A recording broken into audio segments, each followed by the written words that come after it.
আজাদ সংবাদ টিভি 24।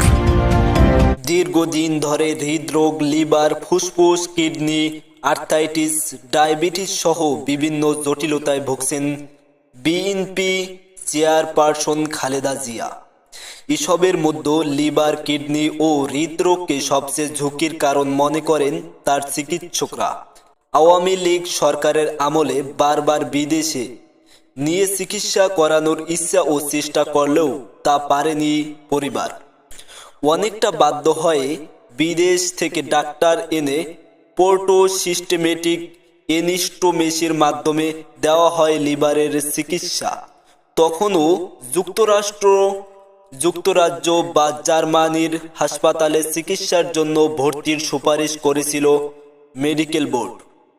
প্রায় 7 বছর পর দেখা হবে মাহছেলের।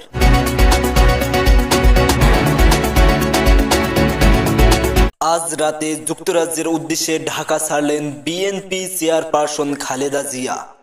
লন্ডনের হিথ্রো বিমানবন্দরে তাকে স্বাগত জানাবেন ছেলে তারেক রহমান ও পুত্রবধূ ডাক্তার জুবাইদা রহমান।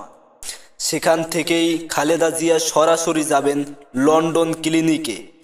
প্রায় 7 বছর পর চিকিৎসার জন্য সফরে গিয়ে আবার দেখা হবে বাংলাদেশের রাজনীতিতে গুরুত্বপূর্ণ জিয়া পরিবারের মাহছেলের।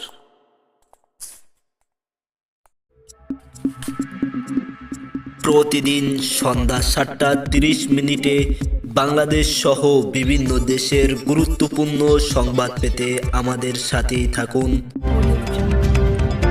আজাদ সংবাদ টিভি 24।